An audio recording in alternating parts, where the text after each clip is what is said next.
ಓಂ ಶಂಕರಂ ಶಂಕರಾಚಾರ್ಯಂ ಕೇಶವಂ ಬಾದರಾಯಣಂ ಸೂತ್ರಭಾಸ್ಯಕೃತೌ ವಂದೇ ಭಗವಂತೌ ಪುನಃ ಪುನಃ ಭಗವಂತೌ ಪುನಃ ಪುನಃ.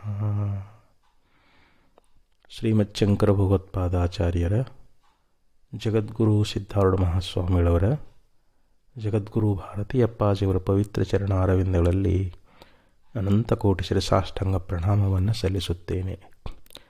ಶ್ರವಣಾಪೇಕ್ಷೆಗಳಾದ ತಮ್ಮೆಲ್ಲರಿಗೂ ಅನೇಕ ಶರಣಾರ್ಥಿಗಳು. ವಿವೇಕ ಚೂಡಾಮಣಿ 247ನೇ ಶ್ಲೋಕ. ತತಸ್ತುತೌ ಲಕ್ಷಣಯಾ ಸುಲಕ್ಷೌ ತಯೋರಖಂಡೈಕರಸತ್ವಸಿದ್ಧಯೇ ನಾಲಂ ಜಹತ್ವಾ ನ ತಥಾ ಜಹತ್ಯಾಂ ಕಿಂತೂರ್ಭಯಾರ್ಥಾತ್ಮಿಕಯೈವ ಭಾವ್ಯಂ. ಈ ಒಂದು ಶ್ಲೋಕದಲ್ಲಿ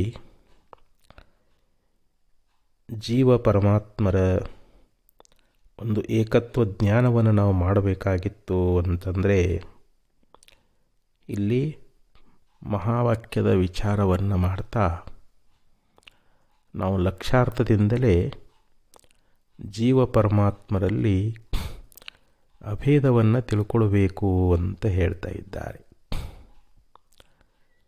ಯಾಕಂದರೆ ಇಲ್ಲಿ ಜೀವನ ಒಂದು ಉಪಾಧಿ ಎನ್ನುವಂಥದ್ದು ಪಂಚಕೋಶಗಳಾಗಿವೆ ಮತ್ತು ಈಶ್ವರನ ಉಪಾಧಿ ಎನ್ನುವಂಥದ್ದು ಮಾಯಾ ಅನ್ನುವಂಥದ್ದಾಗಿದೆ.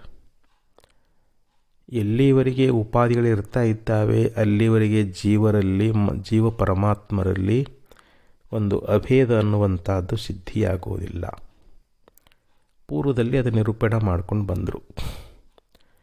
ಉಪಾಧಿಗಳನ್ನು ನಾವು ನೀತಿಗಳಿಬೇಕು ಅಂತ ಹೇಳ್ತಾರೆ.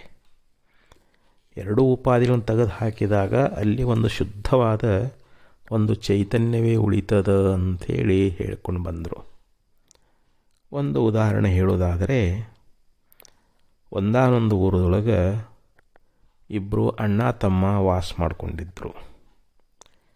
ಅವರು ಒಂದೇ ಮನೆಯೊಳಗೆ ತಮ್ಮ ಹೆಂಡತಿ ಜೊತೆಯೊಳಗೆ ಭಾಳ ಸಂತೋಷವಾಗಿ ಇರ್ತಾ ಇದ್ದರು. ಆದರೆ ಅವರ ಇಬ್ಬರ ಹೆಣ್ಣುಮಕ್ಕಳು, ಆ ಸಹೋದರರ ಇಬ್ಬರು ಏನು ಹೆಂಡಂದಿರಿದ್ರಲ್ಲ, ಅವ್ರು ಯಾವಾಗಲೂ ತಮ್ಮೊಳಗನ ಬಹಳ ಜಗಳ ಮಾಡ್ತಿದ್ದರು. ಯಾಕಂದರೆ ಅವರು ಮನೆಯೊಳಗಿದ್ದಾಗ ಅವರಿಬ್ಬರು ಹೆಣ್ಮಕ್ಕಳು ಪ್ರೇಮದಿಂದ ಇರ್ತಾ ಇದ್ದಿದ್ದಿಲ್ಲ. ಏನಾದರೂ ಜಗಳವನ್ನು ಮಾಡ್ತಾಯಿದ್ರು. ಅಂದರೆ ಇಬ್ಬರೂ ಬ್ಯಾರೆ ಆಗಬೇಕು ಅಂತ, ಇಬ್ಬರು ಸಹೋದರನ ಬ್ಯಾರೆ ಮಾಡಬೇಕು ಅಂಥೇಳಿ ಆ ಇಬ್ಬರು ಹೆಣ್ಮಕ್ಳು ಏನು ಮಾಡ್ತಿದ್ರು ಅಂತಂದರೆ, ಏನಾದರೂ ಒಂದು ನೆಪ ತಕ್ಕೊಂಡು ಇವರು ಹೊರಗೆ ಹೋದಾಗ, ಇವರು ಸಹೋದರರು ಹೊರಗೆ ಹೋದ ಸಮಯದೊಳಗೆ ಅವರವ್ರ ಹೆಂಡಂದಿರು ಏನು ಮಾಡ್ತಿದ್ರು, ಬರೀ ಮನೆಯೊಳಗೆ ವ್ಯಾಜ್ಯವನ್ನು ಮಾಡ್ತಾ ಜಗಳ ಮಾಡ್ತಾಯಿದ್ರು. ನಾವು ಬ್ಯಾರೆ ಆಗುನು, ಆಕೆ ಸರಿ ಇಲ್ಲ, ಹಾಗೆ ಹೀಗೆ ಅಂಥೇಳಿ ಹೀಗೆ ನ್ಯಾಯ ಮಾಡ್ತಿದ್ರು. ಆದರೆ ಅವ್ರ ಸಹೋದರ ಮಾತ್ರ ಭಾಳ ಅನ್ಯೋನ್ಯವಾಗಿದ್ದರು. ಅವರು ತಮ್ಮ ಹೆಂಡಂದಿರು ಏನು ಬಂದು ವಿಷಯಗಳನ್ನು ಹೇಳಿದ್ರೂ ಕೂಡ ಅವರು ತಲೆಯೊಳಗೆ ಹಾಕ್ಕೊಳ್ತಾ ಇದ್ದಿದ್ದಿಲ್ಲ. ಒಂದು ದಿವಸ ಆ ಇಬ್ಬರು ಪುರುಷರೇನು ಮಾಡಿದರು ಅಂತಂದರೆ, ಆ ಮನೆಯಲ್ಲಿ ನಡೆಯತಕ್ಕಂಥ ಜಗಳದ ಬಗ್ಗೆ ತಮ್ಮ ಮನಸ್ಸಿನಲ್ಲಿ ವಿಚಾರ ಮಾಡ್ತಾ ಇದ್ದಾರೆ. ಈ ಜಗಳ ಅನ್ನುವಂಥದ್ದು ಈ ಇಬ್ಬರು ಸ್ತ್ರೀಯರಿಂದಲೇ ಆಗ್ತಾ ಇದೆ. ಅದಕ್ಕೆ ಇವರಿಬ್ಬರನ್ನು ನಮ್ಮ ಮನೆ ಬಿಟ್ಟು ಹೊರಗೆ ಕಳಿಸಿಬಿಡೋಣ ಅಂತ ವಿಚಾರ ಮಾಡಿ ಅವರಿಬ್ಬರು ಸಹೋದರ ಏನು ಮಾಡಿಬಿಟ್ರು, ತಮ್ಮ ಹೆಂಡತಿಯರನ್ನು ನೀವು ಹೋಗಿಬಿಡ್ರಿ, ನಿಮ್ಮ ತವ್ರ ಮನೆಗೆ ಹೋಗಿಬಿಡ್ರಿ, ನೀವು ನಿತ್ಯದಲ್ಲಿ ನಿಮಗೆ ಹೊಂದಾಣಿಕೆ ಇಲ್ಲ, ಪರಸ್ಪರ ಪ್ರೇಮ ಇಲ್ಲ, ನಿಮ್ಮಿಂದ ಈ ಜಗಳ ಅನ್ನುವಂಥದ್ದು ನಿತ್ಯದಲ್ಲಿ ಆಗ್ತಾಯಿದೆ, ನಮಗೂ ಸಮಾಧಾನ ಇಲ್ಲ ಅಂಥೇಳಿ ಅವರಿಬ್ಬರು ಏನು ಮಾಡಿಬಿಟ್ರು, ತಮ್ಮ ತಮ್ಮ ಮಡದಿಯರನ್ನು ಕಳಿಸ್ಬಿಟ್ರು, ಹೊರಗೆ ಹಾಕಿಬಿಟ್ರು, ಮನೆ ಬಿಟ್ಟು ಹೊರಗೆ ಹಾಕಿಬಿಟ್ರು. ಆವಾಗ ಅವರಿಗೆ ಭಾಳ ಆನಂದ ಅನ್ನುವಂಥದ್ದಾಯಿತು. ಯಾಕಂದರೆ ಅಲ್ಲಿಗೆ ಜಗಳ ನಿಂತು ಹೋಗಿಬಿಡ್ತು. ಅವರಿಬ್ಬರು ಸಹೋದರರು ಭಾಳ ಪ್ರೇಮದಿಂದ ಉಳ್ಕೊಂಡ್ರು. ಇದು ದೃಷ್ಟಾಂತ. ಹಂಗೆ ಇಲ್ಲಿ ಜೀವ ಮತ್ತು ಈಶ್ವರರು ಅನ್ನುವಂಥವ್ರು ಇವರಿಬ್ಬರು ಅಣ್ಣ ತಮ್ಮ ಇದ್ದಂಗೆ. ಇಲ್ಲಿ ಪಂಚಕೋಶಗಳು ಮತ್ತು ಮಾಯ ಅನ್ನುವಂಥದ್ದು ಇವರಿಬ್ಬರು ಸ್ತ್ರೀಯರಿದ್ದಂಗೆ. ಯಾಕಂದರೆ ಜೀವನಿಗೆ ಉಪಾಧಿ ಪಂಚಕೋಶಗಳದಾವು, ಈಶ್ವರನಿಗೆ ಉಪಾಧಿ ಮಾಯ ಅನ್ನುವಂಥದ್ದು. ಇವು ಇಬ್ಬರೂ ಇದ್ದಾಗ, ಉಪಾಧಿಗಳಿರುವಾಗ ಈ ಈಶ್ವರನಿಗೂ ಮತ್ತು ಜೀವನಿಗೂ ಸ್ವಲ್ಪ ಮನಸ್ತಾಪ, ಜಗಳ. ಈ ಈಶ್ವರನ ಉಪಾಧಿ ಎನ್ನುವಂಥದ್ದು ಮಾಯ, ಇದನ್ನು ಹೊರಗೆ ಹಾಕಬೇಕಲ್ಲ. ಅಲ್ಲಿ ಹೆಂಗೆ ಅವರಿಬ್ಬರು ಸ್ತ್ರೀಯರನ್ನು ಹೆಂಗೆ ಹೊರಗೆ ಹಾಕಿದ ಮೇಲೆ ಅವರಿಗೆ ಹೆಂಗೆ ಶಾಂತಿ ಸಿಕ್ತಲ್ಲ, ಹಂಗೆ ಇಲ್ಲಿ ಈ ಜೀವನ ಉಪಾಧಿ ಮತ್ತು ಮಾಯಾ ಉಪಾಧಿಗಳು ಇವು ಯಾವಾಗಲೂ ಜಗಳವನ್ನು ಮಾಡ್ತಾ ಇರ್ತಾರೆ. ಆವಾಗ ಅವರಿಬ್ಬರು ಏನು ಮಾಡಿದರು, ಈ ಜಗಳ ಹೋಗಬೇಕು ಅಂತಂದರೆ ಈ ಮಾಯಾ ಮತ್ತು ಯಾವ ಒಂದು ಪಂಚಕೋಶಗಳು ಅಥವಾ ಅವಿದ್ಯೆ ಅಂತ ಕರೀತಾರೆ, ಅವರಿಬ್ಬರೂ ಈ ಶರೀರ ಅನ್ನುವಂಥ ಮನೆ ಇದ್ದಂಗೆ. ಈ ಶರೀರ ಅನ್ನುವಂಥ ಮನೆಯಿಂದ ಯಾವಾಗ ತ್ಯಾಗ ಮಾಡ್ತಾರೋ ಆವಾಗಿಲ್ಲಿ ಜೀವ ಮತ್ತು ಈಶ್ವರ ಇಬ್ಬರು ಅಲ್ಲಿ ಅಭೇದ ಆಗಿಬಿಡ್ತಾರೆ, ಒಂದಾಗಿಬಿಡ್ತಾ ಇದ್ದಾರೆ. ಆವಾಗ ಅವರಲ್ಲಿ ಒಂದು ಶಾಂತಿ ಸಮಾಧಾನ ಸಿಗ್ತದೆ ಅಂಥೇಳಿ ಹೀಗೆ ಒಂದು ಉದಾಹರಣೆ ಅನ್ನುವಂಥದ್ದನ್ನು ಹೇಳ್ತಾ ಇದ್ದಾರೆ. ಅದಕ್ಕೆ ಇವತ್ತಿನ ಶ್ಲೋಕದಲ್ಲಿ ಏನು ಹೇಳ್ತಾರೆ ಅಂತಂದರೆ, ತತಸ್ತು ತೌ ಲಕ್ಷಣಯಾ ಸುಲಕ್ಷವು ತಯೋರಖಂಡೈಕ ರಸತ್ವ ಸಿದ್ಧಯೇ. ತತಃ ಅಂದರೆ ಆದ್ದರಿಂದ, ತಯೋ ಅಖಂಡ ಏಕರಸತ್ವ ಸಿದ್ಧಯೇ. ಆ ಜೀವ ಮತ್ತು ಪರಮಾತ್ಮ, ತಯೋ ಅನ್ನೋದರಿಂದ ಈ ಯಾವ ನಮ್ಮ ಶರೀರದಲ್ಲಿ ಜೀವಾತ್ಮನಿದ್ದಾನಲ್ಲ, ಆ ಜೀವಾತ್ಮ ಮತ್ತು ಪರಮಾತ್ಮ ಅಖಂಡ ರಸತ್ವ ಸಿದ್ಧಯೇ ಅಂತ ಹೇಳ್ತಾರೆ. ಅಂದರೆ ಅಖಂಡೈಕ ರಸತ್ವದ ಒಂದು ಸಿದ್ಧಿಗೋಸ್ಕರವಾಗಿ. ಯಾಕಂದರೆ ಅವರಿಬ್ಬರು ಒಂದೇ ಅದಾರ, ಜೀವ ಮತ್ತು ಪರಮಾತ್ಮ. ಅವರಲ್ಲಿ ಯಾವತ್ತೂ ಭೇದ ಅನ್ನುವಂಥದ್ದಿಲ್ಲ. ಅಂದರೆ ಅಂಥ ಒಂದು ಅಖಂಡೈಕ ರಸತ್ವದ ಒಂದು ಏಕತ್ವದ ಒಂದು ರಸಸಿದ್ಧಿ ಆಗಬೇಕಾಗ್ಯದ. ಅಲ್ಲಿ ಕೂಟಸ್ಥ ಶುದ್ಧ ಸ್ವರೂಪವಾಗಿರ್ತಕ್ಕಂಥದ್ದು, ಅಲ್ಲಿ ಅಸಂಸೃಷ್ಟ ಕೂಟಸ್ಥ ಸಿದ್ಧಿ, ಸ್ವರೂಪದ ಸಿದ್ಧಿ ಅಂತ ಹೇಳ್ತಾ ಇದ್ದಾರೆ. ಅಂದರೆ ನಾವೆಲ್ಲರೂ ಕೂಟಸ್ಥ, ಕೂಟವತ್ ತಿಷ್ಠತೀತಿ ಕೂಟಸ್ಥ ಅಂತ ಹೇಳ್ತಾರೆ. ಯಾವ ರೀತಿ ಕಂಬಾರನ ಮನೆಯೊಳಗೆ ಅಡಿಗಲ್ಲಿರ್ತದೆ, ಆ ಕಬ್ಬಿಣದ ಒಂದು ಗಟ್ಟಿ ಇರ್ತದೆ, ಅದರ ಮೇಲೆ ಅನೇಕ ರೀತಿಯಾಗಿರ್ತಕ್ಕಂಥ ವಸ್ತುಗಳನ್ನು ತಯಾರು ಮಾಡ್ತಾನೆ. ಕೊಡ್ಲಿ, ಕುಡುಗೋಲು, ಕುರ್ಚಿಗೆ, ಸಲಿಕೆ ಮೊದಲಾದ ಎಷ್ಟೋ ವಸ್ತುಗಳನ್ನು ತಯಾರು ಮಾಡಿದ್ರೂ ಕೂಡ ಅದು ಯಾವ ವಿಕಾರವನ್ನು ಪಡೆಯೋದಿಲ್ಲ. ಹಂಗೆ ಇಲ್ಲಿ ಪ್ರತ್ಯೇಗಾತ್ಮ ಅವ ಕೂಟಸ್ಥ ಅಂತ ಹೇಳಿಸ್ಕೊಳ್ತಾನೆ. ಅವನ ಸನ್ನಿಧಿಯೊಳಗೆ ಇಲ್ಲಿ ಅನೇಕ ರೀತಿಯಾಗಿರ್ತಕ್ಕಂಥ ಪಂಚಜ್ಞಾನೇಂದ್ರಿಯಗಳು, ಪಂಚಕರ್ಮೇಂದ್ರಿಯಗಳು, ಅಂತಃಕರಣ ಚತುಷ್ಟಯಗಳು, ಇವು ಅನೇಕ ವ್ಯವಹಾರವನ್ನು ಮಾಡಿದ್ರೂ ಕೂಡ ಆ ಕೂಟಸ್ಥನಿಗೇನಾದರೂ ವಿಕಾರ ಅದೇನು, ಅವನಿಗೇನಾದರೂ ಬಾಧೆಗಳದಾವೇನು ಅಂತಂದ್ರೆ ಇಲ್ಲ. ಅಂಥ ಯಾವ ಆ ಕೂಟಸ್ಥ ಶುದ್ಧ ಸ್ವರೂಪದ ಒಂದು ಸಿದ್ಧಿ ಅಂದರೆ ಸಾಕ್ಷಾತ್ಕಾರ ಮಾಡ್ಕೊಳ್ಬೇಕಾಗ್ಯದ. ಯಾವ ಜೀವ ಪರಮಾತ್ಮರ ಅಖಂಡೈಕ ರಸತ್ವದ ಒಂದು ಸಿದ್ಧಿಗೋಸ್ಕರವಾಗಿ ಇಲ್ಲಿ ನಾವೇನು ಮಾಡ್ಬೇಕಂತಂದರೆ, ತಯೋರಖಂಡೈಕ ರಸತ್ವ ಸಿದ್ಧಯೇ ತತಸ್ತು ತೌ ಲಕ್ಷಣಯಾ ಸುಲಕ್ಷವು. ತೌ ಅಂದರೆ ಅವರಿಬ್ಬರು ಅಂತ. ಲಕ್ಷಣಯ ಇಲ್ಲಿ ಲಕ್ಷಣ ಮೂಲಕವಾಗಿ ಸುಲಕ್ಷವು ಅಂದರೆ ಲಕ್ಷಣೆಯಿಂದ ನಾವು ಅದನ್ನು ತಿಳ್ಕೊಳ್ಬೇಕು ಅಂತ. ಲಕ್ಷಣೆಯಿಂದಲೇ ನಾವು ಅವರನ್ನು ಇಲ್ಲಿ ಜೀವ ಪರಮಾತ್ಮರನ್ನು ಆ ಏಕತ್ವ ಜ್ಞಾನವನ್ನು ನಾವು ಮಾಡಿಕೊಳ್ಬೇಕು ಅಂತ ಹೇಳ್ತಾ ಇದ್ದಾರೆ. ಲಕ್ಷಣ ತಿಳ್ಕೋಬೇಕು ಅಂತ ಹೇಳ್ತಾ ಇದ್ದಾರೆ. ಇಲ್ಲಿ ಒಂದು ಪದ ಅನ್ನುವಂಥದ್ದನ್ನು ತಿಳ್ಕೊಡ್ರಿ. ಆ ಪದಕ್ಕೆ ಅರ್ಥ ಎರಡು ಪ್ರಕಾರವಾಗಿ ಬರ್ತದೆ. ಒಂದು ಶಕ್ಯ ಅಂತಾರೆ, ಮತ್ತೊಂದು ಲಕ್ಷ್ಯ ಅಂತ ಕರೀತಾರೆ. ಯಾವುದೇ ಒಂದು ಪದ ಅದು ಅಂತಂದ್ರೆ ಆ ಪದಕ್ಕೆ ಒಂದು ಶಕ್ಯಾರ್ಥ ಮತ್ತೊಂದು ಲಕ್ಷ್ಯಾರ್ಥ ಅಂಥೇಳಿ ಒಂದು ಪದಕ್ಕೆ ರೂಢಿಯಿಂದ ಬಂದಿರತಕ್ಕಂಥ ಅರ್ಥಕ್ಕೆ ಶಕ್ಯಾರ್ಥ ಅಂತ ಕರೀತಾರೆ, ಅಥವಾ ವಾಚಾರ್ಥ ಅಂತಲೂ ಕೂಡ ಕರ್ಕೊಂಡು ಬರ್ತಾರೆ. ಈಗ ಅನೇಕ ರೀತಿಯಾಗಿರ್ತಕ್ಕಂಥ ಪದಗಳು ಬರ್ತವೆ. ಘಟ ಅಂತಂದಾಗ ಅದು ರೂಢಿಯಿಂದ ಬಂದಿರತಕ್ಕಂಥದ್ದು. ಆ ಘಟ ಅನ್ನುವಂಥ ಅರ್ಥವನ್ನು ನಾವು ಅದು ರೂಢಿಯಿಂದ ಬಂದದ್ದು. ಘಟ ಅಂದ ಕೂಡಲೇ ನಮಗೆ ಪೃಥುಪುಜ್ಞೋದ ಆಕಾರವಾಗಿ ಉಳ್ಳಂಥದ್ದು ಅಂತ ನಾವು ತಿಳ್ಕೊಳ್ತಾ ಇದ್ದೀವಿ. ಅದಕ್ಕೆ ರೂಢಿಯಿಂದ ಬಂದಿರತಕ್ಕಂಥ ಅರ್ಥಕ್ಕೆ ಶಕ್ಯಾರ್ಥ ಅಂತ ಕರೀತಾರೆ. ಈಗ ಗಂಗಾಯಾಮ್ ಘೋಷಃ ಅಂತ ಒಂದು ವಾಕ್ಯವನ್ನು ಒಬ್ಬ ಪ್ರಯೋಗ ಮಾಡ್ತಾನೆ. ಗಂಗೆಯಲ್ಲಿ ಗೊಲ್ಲರ ಹಳ್ಳಿ ಇದೆ ಅಂತ ಹೇಳಿದ. ಅದರ ಶಕ್ಯಾರ್ಥ ವಾಚಾರ್ಥ ಏನಾಗ್ತದೆ ಅಂತಂದ್ರೆ, ಗಂಗೆಯಲ್ಲಿ ಅಂದರೆ ಗಂಗಾ ಪ್ರವಾಹದಲ್ಲಿ ಹಳ್ಳಿ ಅನ್ನುವಂಥದ್ದಿರುವುದು ಸಂಭವಿಸ್ತದೇನು ಅಂತಂದ್ರೆ ಇಲ್ಲ. ಯಾಕಂದ್ರೆ ಗಂಗಾ ನದಿ ಮೇಲೆ ಹಳ್ಳಿ ಇರುವುದು ಭಾಳ ಅಸಾಧ್ಯ. ಅಲ್ಲಿ ನಾವು ಏನು ಮಾಡ್ತೀವಿ, ಗಂಗೆಯ ದಡದಲ್ಲಿ ಹಳ್ಳಿದೆ ಅಂತ ತಿಳ್ಕೊಳ್ತೀವಿ. ಇದನ್ನು ಲಕ್ಷ್ಯಾರ್ಥ ಅಂತ ಕರೀತಾರೆ. ಅಲ್ಲಿ ನಮಗೆ ವಾಚಾರ್ಥದಲ್ಲಿ ನಮಗೆ ಅರ್ಥ ಅದು ಸಂಭವಿಸುವುದಿಲ್ಲ. ಅಲ್ಲಿ ವಾಚಾರ್ಥ ಹೊಂದದೇ ಇದ್ದಾಗ ನಾವು ಏನು ಮಾಡ್ತೀವಿ, ಲಕ್ಷ್ಯಾರ್ಥವನ್ನು ಗ್ರಹಣ ಮಾಡ್ತೀವಿ ಅಂತ. ಗಂಗಾ ನದಿಯಲ್ಲಿ ಯಾವತ್ತಾದರೂ ಹಳ್ಳಿರ್ಲಿಕ್ಕೆ ಸಾಧ್ಯ ಅದೇನು? ಇಲ್ಲ. ಅದಕ್ಕಲ್ಲಿ ವಾಚಾರ್ಥ ನಮಗೆ ಹೊಂದಲಿಲ್ಲ. ಗಂಗಾಯಾಮ್ ಘೋಷಃ ಅಂದರೆ ಗಂಗಾ ನದಿಯಲ್ಲಿ ಹಳ್ಳಿ ಇದೆ ಅಂತ ಅರ್ಥ ಆಗ್ತದೆ ವಾಚಾರ್ಥ. ಅದು ಹೊಂದದೇ ಇದ್ದಾಗ ನಾವು ಏನು ಮಾಡ್ತೀವಿ, ಗಂಗಾ ತೀರದಲ್ಲಿ ಹಳ್ಳಿ ಇದೆ, ಅಲ್ಲಿ ವಾಚಾರ್ಥವನ್ನು ಬಿಟ್ಟು ನಾವಿಲ್ಲಿ ಲಕ್ಷ್ಯಾರ್ಥವನ್ನು ಗ್ರಹಣ ಮಾಡ್ತೀವಿ ಅಂತ.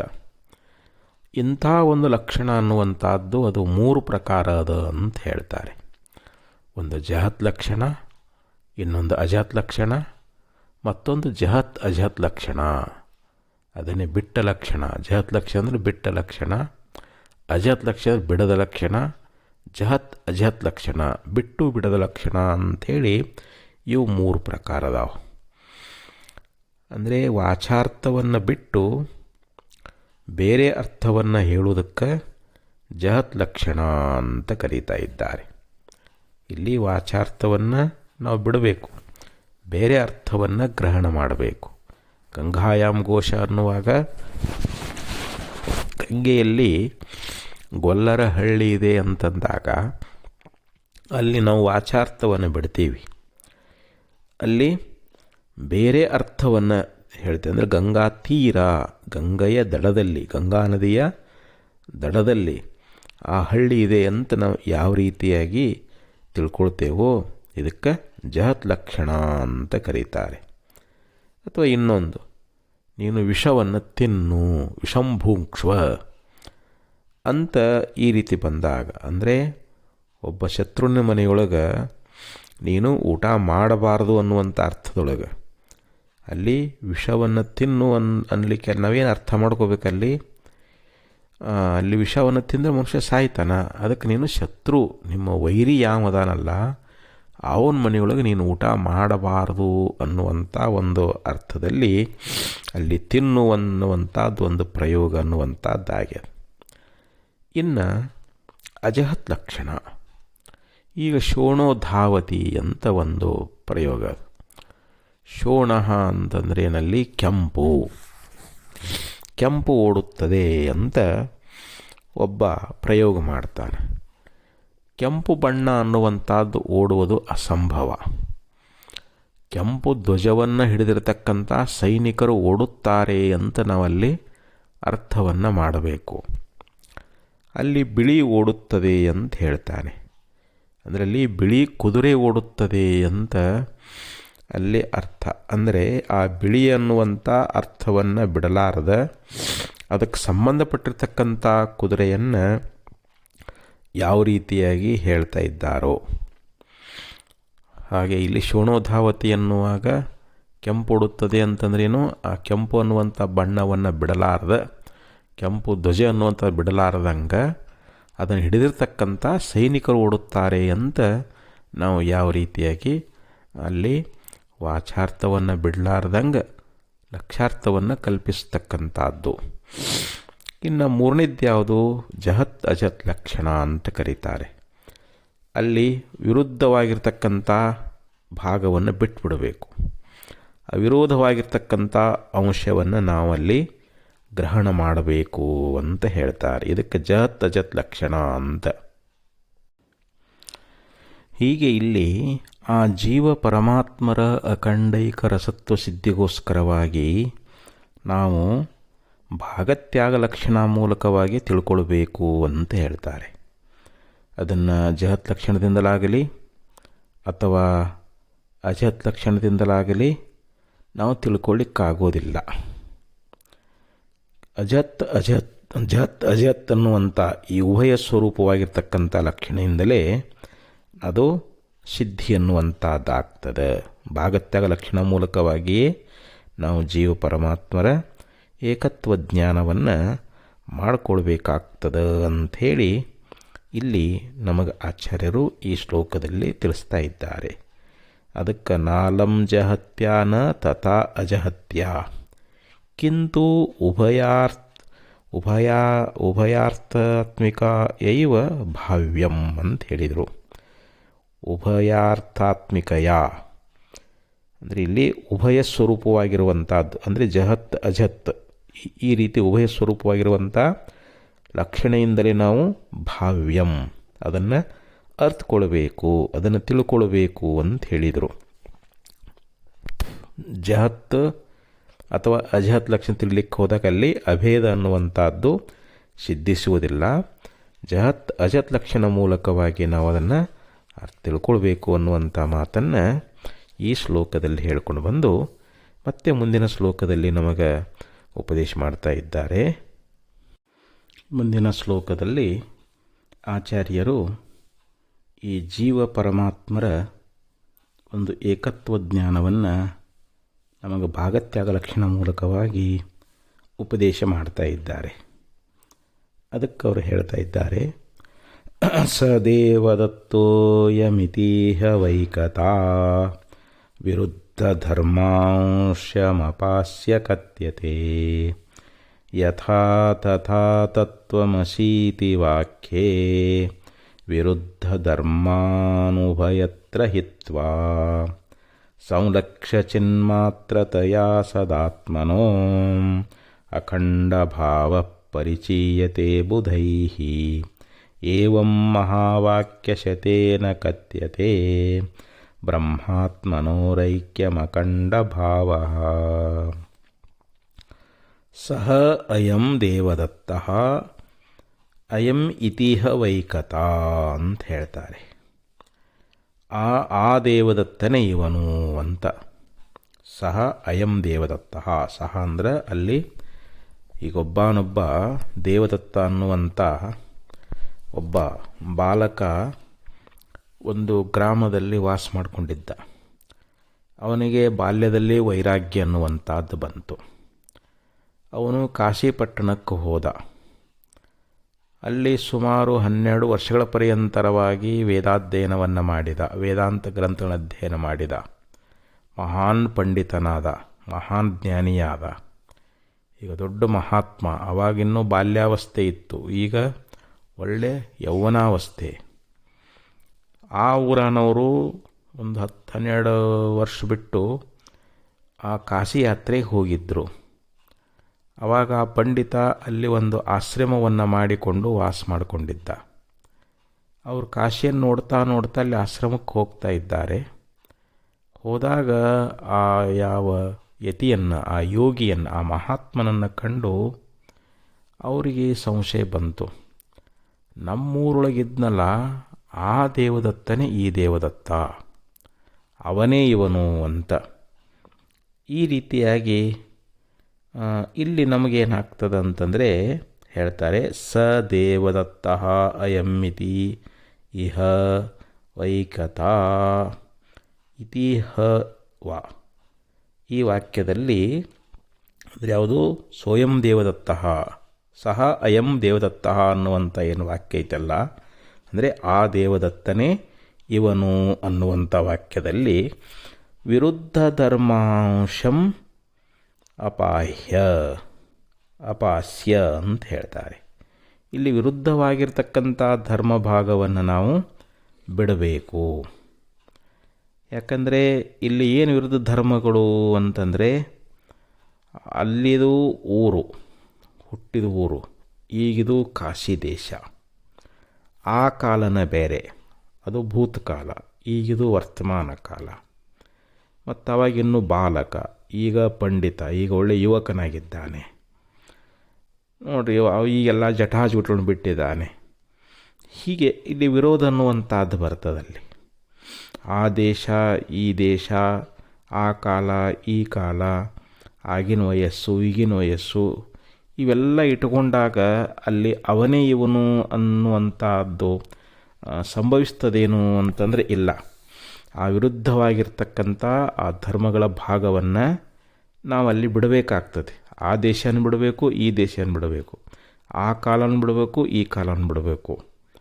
ಇವೆಲ್ಲವನ್ನು ಬಿಟ್ಟು ಹೇಗೆ ಐಕ್ಯವನ್ನು ಸಾಧಿಸ್ತಾ ಇದ್ದಾರೋ, ಐಕ್ಯತಾ ಯಥಾ ಕಥ್ಯತೆ, ಹೇಗೆ ಅವನೇ ಇವನು ಅನ್ನುವಾಗ ವಿರುದ್ಧವಾದ ಧರ್ಮಗಳನ್ನು ತ್ಯಾಗ ಮಾಡಿದಾಗ ಮಾತ್ರ ಅಲ್ಲಿ ಅವನೇ ಶರೀರವನ್ನು ಇಟ್ಟುಕೊಂಡು ಅವನೇ ಇವನು ಅನ್ನುವಂಥದ್ದು ಹೆಂಗೆ ಸಾಧನ ಆಗ್ತೈತೋ ಹಾಗೆ ಇಲ್ಲಿ ತಥಾ ತತ್ವಮಸಿ, ಅದೇ ನೀನಾಗಿರುವೆ ಅನ್ನುವಂಥ ಒಂದು ವಾಕ್ಯದೊಳಗೆ ತತ್ವಮಸಿ ಮಹಾವಾಕ್ಯ ಏನು ಹೇಳ್ತದೆ, ಆ ಪರಬ್ರಹ್ಮ ಸ್ವರೂಪನೇ ನೀನಾಗಿದ್ದಿ ಅಂಥೇಳಿ ನಮಗೆ ಜ್ಞಾನಿಗಳಾಗಿರ್ತಕ್ಕಂಥವರು ಇತಿ ವಾಕ್ಯೆ ಉಭಯತ್ರ, ಈ ಎರಡೂ ಕಡೆಯಲ್ಲಿ ವಿರುದ್ಧ ಧರ್ಮಾನ್ ಹಿತ್ವಾ, ಇಲ್ಲಿ ವಿರುದ್ಧವಾಗಿರ್ತಕ್ಕಂಥ ಧರ್ಮ ವಿರುದ್ಧ ಭಾಗಗಳನ್ನು ನಾವು ಇಲ್ಲಿ ಬಿಟ್ಟುಬಿಡಬೇಕು ಅಂತ. ಇಲ್ಲಿ ಜೀವ ಮತ್ತು ಪರಮಾತ್ಮ, ತತ್ ಅಂದರೆ ಅಲ್ಲಿ ಈಶ್ವರ, ತ್ವಮ್ ಅಂದರೆ ಜೀವ. ಈ ಜೀವ ಪರಮಾತ್ಮರಲ್ಲಿ ವಿರುದ್ಧ ಭಾಗಗಳೇನದಾವು ಅಂತಂದರೆ, ಈಶ್ವರನ ಉಪಾಧಿ ಅದು ಕಾರಣ ಉಪಾಧಿ, ಜೀವಂದು ಇದು ಕಾರ್ಯ ಉಪಾಧಿ. ಈ ಜೀವನ ಉಪಾಧಿ ಯಾವುದು, ಪಂಚಕೋಶಗಳು ಅಂತ ಹೇಳಿದರು. ಈಶ್ವರನ ಉಪಾಧಿ ಅದು ಮಾಯಾ ಉಪಾಧಿ, ಅದು ಕಾರಣ ಉಪಾಧಿ ಅಂತ ಹೇಳಿಸ್ಕೊಡ್ತದೆ. ಇದು ಜೀವನ ಉಪಾಧಿ ಕಾರ್ಯೋಪಾಧಿ ಅಂತ ಹೇಳಿಸ್ಕೊಡ್ತದೆ. ಇವುಗಳಲ್ಲಿ ನಮಗೆ ಭೇದ ಅನ್ನುವ ಈ ವಿರುದ್ಧ ಭಾಗಗಳು. ಯಾಕಂದರೆ ಈ ಜೀವ ಪ್ರತ್ಯಕ್ಷದಾನ, ಪರಮಾತ್ಮ ಪರೋಕ್ಷದಾನ. ಮತ್ತು ಇಲ್ಲಿ ನಮಗೆ ಬಹಳ ವಿರೋಧ ಅನ್ನುವಂಥದ್ದು ಕಂಡು ಬರ್ತದೆ. ಪರಮಾತ್ಮ ಸರ್ವಜ್ಞದಾನ, ಇಲ್ಲಿ ಜೀವಾತ್ಮ ಕಿಂಚಿಜ್ಞದಾನ. ನೋಡಿ ಇಲ್ಲಿ ಎಷ್ಟು ಒಂದು ವಿರೋಧ ಅನ್ನುವಂಥದ್ದು ಬರ್ತದೆ. ಈ ವಿರೋಧ ಭಾಗಗಳನ್ನೇನದಾವಲ್ಲ ಇವುಗಳನ್ನು ನಾವು ಸಂಪೂರ್ಣವಾಗಿ ತ್ಯಾಗ ಮಾಡಬೇಕು ಅಂತ ಹೇಳ್ತಾರೆ. ಆ ವಿರೋಧ ಭಾಗವನ್ನು ಇಟ್ಟುಕೊಂಡಾಗ ಜೀವ ಪರಮಾತ್ಮರಲ್ಲಿ ಏಕತ್ವವೇ ಸಂಭವಿಸುವುದಿಲ್ಲ. ಅಲ್ಲಿ ಉಪಾಧಿ ಧರ್ಮಗಳನ್ನು ನೀತಿಗಳಿಬೇಕು. ಪರಮಾತ್ಮ ಅದ್ವಿತೀಯಾಗಿದ್ದಾನೆ, ಇವನು ಸದ್ವಿತೀಯನಾಗಿದ್ದಾನೆ. ಸರ್ವಜ್ಞತ್ವ ಕಿಂಚಿಜ್ಞತ್ವ ಇವೇ ಮೊದಲಾಗಿರ್ತಕ್ಕಂಥ ವಿರೋಧ ಭಾವಗಳನ್ನು ನಾವು ಬಿಟ್ಟು ಕೇವಲ ಅಲ್ಲಿ ಚಿದ್ರೂಪವನ್ನೇ ನಾವು ಲಕ್ಷಿಸಬೇಕಾಗ್ತೈತಿ. ಇಲ್ಲಿ ಚಿನ್ಮಾತ್ರತೆಯ ಅಂದರೆ ಜೀವನೂ ಚಿದ್ರೂಪದಾನ, ಪರಮಾತ್ಮನೂ ಚಿದ್ರೂಪದಾನ. ಇಲ್ಲಿ ಈಶ್ವರನ ಉಪಾಧಿಯನ್ನು ತೆಗೆದು ಹಾಕಿದಾಗ ಅಲ್ಲಿ ಶುದ್ಧ ಚೈತನ್ಯವೇ ಉಳಿತದೆ. ಆ ಶುದ್ಧ ಚೈತನ್ಯವೇ ಇಲ್ಲಿ ಪರಮಾತ್ಮ ಅಂತ ಹೇಳಿಸ್ಕೊಳ್ತದೆ. ಇಲ್ಲಿ ಜೀವಭಾವ ಹೋಗಿ ಇವನು ಕೂಡ ಪರಮಾತ್ಮ ಅಂತ ಹೇಳಿಸ್ಕೊಳ್ತಾ ಇದ್ದಾನೆ. ಸಂಲಕ್ಷ್ಯ ಅಂದರೆ ಅಲ್ಲಿ ಚೈತನ್ಯ ರೂಪದ ಚಿದ್ರೂಪ ರೂಪದಿಂದ ನಾವಿಲ್ಲಿ ಗುರುತಿಸಬೇಕು. ಸತ್ ಆತ್ಮನೋಹೋ ಅಖಂಡ ಭಾವ ಹಿಂಗೆ ಜೀವ ಈಶ್ವರರ ಅಖಂಡ ಭಾವ ಅನ್ನುವಂಥದ್ದು ಬುಧೈಹಿ ಪರಿಚೀಯತೆ, ಜ್ಞಾನಿಗಳಿಂದ ಅದು ಉಪದೇಶಿಸಲ್ಪಡ್ತದೆ, ಅದು ಗ್ರಹಿಸಲ್ಪಡ್ತದೆ ಅಂತ ಹೇಳ್ತಾರೆ. ಹಿಂಗೆ ಇಲ್ಲಿ ಆ ಜೀವ ಈಶ್ವರರ ಅಖಂಡ ಭಾವ ಅನ್ನುವಂಥದ್ದು ಅದನ್ನು ನಾವು ಕೇವಲ ಚಿದ್ರೂಪದಿಂದಲೇ ಅದನ್ನು ನಾವು ಗುರುತಿಸಿ ತಿಳ್ಕೊಳ್ಬೇಕೇ ಹೊರತು ಇಲ್ಲಿ ವಿರುದ್ಧ ಧರ್ಮಗಳನ್ನು ನಾವು ಇಟ್ಟುಕೊಂಡು ಜೀವ ಪರಮಾತ್ಮರಿಗೆ ಅಭೇದವನ್ನು ಮಾಡಲಿಕ್ಕೆ ಬರೋದಿಲ್ಲ ಅಂಥೇಳಿ ಏವಂ ಬ್ರಹ್ಮ ಆತ್ಮನೋಹೋ, ಹೀಗೆ ಇಲ್ಲಿ ಬ್ರಹ್ಮ ಮತ್ತು ಆತ್ಮ, ಆತ್ಮ ಅಂದರೆ ಇಲ್ಲಿ ಯಾರು ಜೀವ ಅಂತ, ಜೀವ ಮತ್ತು ಈಶ್ವರ ಅಥವಾ ಬ್ರಹ್ಮ ಅಥವಾ ಆತ್ಮ ಅಂತ ಕರೀತಾ ಇದ್ದಾರೆ. ಅವರಲ್ಲಿ ಐಕ್ಯತ್ವ ಅನ್ನುವಂಥದ್ದು ಅಖಂಡ ಭಾವ. ಆ ಅಖಂಡ ಭಾವ ಅನ್ನುವಂಥದ್ದು ಮಹಾವಾಕ್ಯ ಶತೇನ ಕಥ್ಯತೆ, ನೂರಾರು ಮಹಾವಾಕ್ಯಗಳಿಂದ ಈ ರೀತಿಯಾಗಿ ಹೇಳಲ್ಪಡ್ತದೆ. ಆ ಜೀವ ಪರಮಾತ್ಮರ ಅಖಂಡ ಭಾವ, ಅದರ ಐಕ್ಯತೆ ಎನ್ನುವಂಥದ್ದು, ಜೀವ ಮತ್ತು ಪರಮಾತ್ಮರ ಯಾವೊಂದು ಐಕ್ಯತೆ ಎನ್ನುವಂಥದ್ದದ, ಆ ಅಖಂಡ ಭಾವ ಅನ್ನುವಂಥದ್ದೇನದ, ಅದು ನೂರಾರು ಮಹಾವಾಕ್ಯಗಳು, ನಮಗೆ ಉಪನಿಷತ್ತು ವಾಕ್ಯಗಳು, ನೂರಾರು ಉಪನಿಷತ್ತು ವಾಕ್ಯಗಳು ಏನು ಹೇಳ್ತಾ ಇದ್ದಾವೆ, ಜೀವ ಪರಮಾತ್ಮರ ಐಕ್ಯವನ್ನು ಅಖಂಡತ್ವವನ್ನು ಬೋಧ ಮಾಡ್ತಾ ಇದ್ದಾವೆ ಅಂತ ಈ ಪ್ರಕಾರವಾಗಿ ಆಚಾರ್ಯ ನಮಗೆ 2 ಶ್ಲೋಕಗಳಲ್ಲಿ ಉಪದೇಶ ಮಾಡ್ತಾ ಇದ್ದಾರೆ. ಈ ಒಂದು ದೃಷ್ಟಾಂತ ಹೇಳಿದರೆ ನಮಗೆ ಅರ್ಥ ಆಗ್ತದೆ. ಅಂದರೆ ಜೀವೇಶ್ವರರಲ್ಲಿ ಭೇದ ಅನ್ನುವಂಥದ್ದಿಲ್ಲ, ಅವರಿಬ್ಬರು ಅಭೇದವೇ ಆಗಿದ್ದಾರೆ ಎನ್ನಲಿಕ್ಕೆ ಒಂದು ಉದಾಹರಣೆಯನ್ನು ತೆಗೆದುಕೊಳ್ಳೋಣ. ಒಂದು ಪಟ್ಟಣದ ಹೊರಭಾಗದೊಳಗೆ ಒಬ್ಬನೊಬ್ಬ ಮಹಾತ್ಮ, ಜೀವನ್ಮುಕ್ತನಾಗಿರ್ತಕ್ಕಂಥ ಮಹಾಪುರುಷ ವಾಸ ಮಾಡಿಕೊಂಡಿದ್ದ. ಅವನ ಹತ್ರ ಒಬ್ಬ ಭಕ್ತ ಅಲ್ಲಿಗೆ ಹೋಗ್ತಾ ಇದ್ದಾನೆ. ಆ ಮಹಾತ್ಮರನ್ನು ಕುರಿತು ಸಂಬೋಧನೆ ಮಾಡ್ತಾ ಇದ್ದಾನೆ. ಮಹಾತ್ಮರೇ, ಈ ಜೀವನಿಗೂ ಮತ್ತು ಈಶ್ವರನಿಗೂ ಭೇದ ಇಲ್ಲ ಅಂತ ಹೇಳ್ತಾ ಇದ್ದೀರಿ, ಆದರೆ ನಮಗೆ ಅದು ಅನುಭವಕ್ಕೆ ಬರ್ತಾ ಇಲ್ಲ. ಯಾಕಂದರೆ ಇಬ್ಬರಲ್ಲಿ, ಜೀವ ಪರಮಾತ್ಮರಲ್ಲಿ ಒಂದೇ ಚೈತನ್ಯ ಅದ ಅಂತ ನೀವು ಹೇಳ್ತಾ ಇದ್ದೀರಿ, ಮೇಲಿಂದ ಮೇಲೆ ಅದನ್ನೇ ನೀವು ಬೋಧ ಮಾಡ್ತಾ ಇದ್ದೀರಿ. ಆದರೆ ಈಶ್ವರನಲ್ಲಿರ್ತಕ್ಕಂಥ ಸರ್ವಜ್ಞತ್ವಾದಿಗಳು, ಸರ್ವಜ್ಞತ್ವ, ಸರ್ವಕರ್ತೃತ್ವ, ಸರ್ವನಿಯಾಮಕತ್ವ, ಪರೋಕ್ಷತ್ವಾದಿಗಳು, ಇವೆಲ್ಲವೂ ಜೀವನಲ್ಲಿ ಯಾಕಿಲ್ಲ? ಈಗ ಜೀವ ಈಶ್ವರನ ಸ್ವರೂಪವೇ ಆದಾಗ ಆ ಈಶ್ವರನಲ್ಲಿರ್ತಕ್ಕಂಥ ಸರ್ವಜ್ಞತ್ವಾದಿಗಳು ಜೀವನಲ್ಲಿಯೂ ಕೂಡ ಬರಬೇಕಾಗಿತ್ತು, ಜೀವನದಲ್ಲಿ ಯಾಕಿಲ್ಲ ಅಂತಂದಾಗ ಮಹಾತ್ಮರು ಹೇಳ್ತಾರೆ, ನೋಡಪ್ಪ, ನನಗೆ ಭಾಳ ಬಾಯಾರಿಕೆ ಆಗೈತಿ, ನೀರುಡಿಕೆ ಆಗೈತಿ, ಅದಕ್ಕೆ ನೀನು ಈ ನನ್ನ ಕಮಂಡಲವನ್ನು ತೊಗೊಂಡು ಹೋಗು, ಅಲ್ಲಿ ಗಂಗಾಜಲವನ್ನು ತಗೊಂಡು ಬಾ. ಇಲ್ಲಿಂದ ಸ್ವಲ್ಪ ದೂರದೊಳಗೆ ಅದು ಗಂಗಾ ನದಿ ಅನ್ನುವಂಥದ್ದು. ಆ ಗಂಗಾಜಲವನ್ನು ತಗೊಂಡು ಬಂದ್ರೆ ಅದನ್ನು ನೀರು ಕುಡಿದು ನನ್ನ ಬಾಯಾರಿಕೆಯನ್ನು ಹೆಂಗಿಸ್ಕೊಂಡು ಬಳಕ ನಿನ್ನ ಪ್ರಶ್ನೆ ನಾನು ಉತ್ತರ ಹೇಳ್ತೀನಿ ಅಂತಂದರು. ಆವಾಗ ಆ ಭಕ್ತ ಏನು ಮಾಡಿದ ಅಂತಂದ್ರೆ ಆ ಕಮಂಡಲನ್ನು ತಗೊಂಡು ಹೋಗಿ ಗಂಗಾಜಲವನ್ನು ತೆಗೆದುಕೊಂಡು ಬರ್ತಾ ಇದ್ದಾನೆ. ಬಂದು ಆ ಮಹಾತ್ಮರಿಗೆ ಕೊಡ್ತಾ ಇದ್ದಾನೆ. ಆ ಕಮಂಡಲದಲ್ಲಿರ್ತಕ್ಕಂಥ ಗಂಗಾಜಲವನ್ನು ತಗೊಂಡು ಬಂದಿದ್ದೀನಿ ಅಂಥೇಳಿ ಅಲ್ಲಿ ಮಹಾತ್ಮರಿಗೆ ಹೇಳ್ತಾ ಇದ್ದಾನ. ಆವಾಗ ಆ ಮಹಾತ್ಮರಂತ ಇದ್ದಾರ, ಆ ಕಮಂಡಲ ಇತ್ತಲ್ಲ ಅದರಾಗಿದ್ದ ನೀರು ನೋಡಿದ್ರವರು. ಅವಾಗಂತಾರ, ಅಲ್ಲಪ್ಪ ಇದು ಗಂಗಾಜಲ ಅಲ್ಲ ಅಂತಂದ್ರವರು. ಅವಾಗಂತಾನ, ಇಲ್ರಿ ಮಹಾತ್ಮರೇ, ನಿಜವಾಗಿ ಇದು ಗಂಗಾಜಲನ ಅದ, ನಾನು ಗಂಗಾ ನದಿಗೆ ಹೋಗಿ ಗಂಗಾಜಲವನ್ನೇ ತಗೊಂಡು ಬಂದಿದ್ದೀನಿ. ಅವಾಗ ಆ ಮಹಾತ್ಮರಂತಾರ, ಇದು ಹೆಂಗೆ ಗಂಗಾಜಲ ಆಗ್ತೈತಿದು, ನಾ ಇದನ್ನು ಹೆಂಗೆ ವಿಶ್ವಾಸ ಮಾಡಲಿ ಅಂತಂದಾಗ ಆವಾಗ ಅವನು ಹೇಳ್ತಾನ, ಇಲ್ರಿ ಮಹಾತ್ಮರೇ, ನಿಜವಾಗಿಯೂ ಇದು ಗಂಗಾಜಲ ಅನ್ನೋದು ನಾ ಇದನ್ನು ಪ್ರತಿಜ್ಞೆ ಮಾಡಿ ಹೇಳ್ತಾ ಇದ್ದೀನಿ ಅಂತಂದ. ಆವಾಗ ಮಹಾತ್ಮರಂತಾರ, ಹೌದಪ್ಪ, ನೀನೇ ಆ ಸತ್ಯವನ್ನು ಮಾತಾಡ್ತಿ, ಖರೆ ಗಂಗಾ ನದಿಯೊಳಗೆ ಎಷ್ಟು ನೌಕೆಗಳದಾವು, ಮತ್ತು ಅಲ್ಲಿ ಎಷ್ಟು ಮೀನುಗಳದಾವು, ಮತ್ತು ಅಲ್ಲಿ ಎಷ್ಟು ಜನ ಆ ಗಂಗಾ ನದಿಯಲ್ಲಿ ಸ್ನಾನ ಮಾಡ್ತಾ ಇದ್ದಾರ, ಮತ್ತು ಅನೇಕ ರೀತಿಯಾಗಿರ್ತಕ್ಕಂಥ ಪರ್ವತಗಳದಾವ ಅಲ್ಲಿ ಗಂಗಾ ನದಿ ದಂಡೆಯೊಳಗೆ.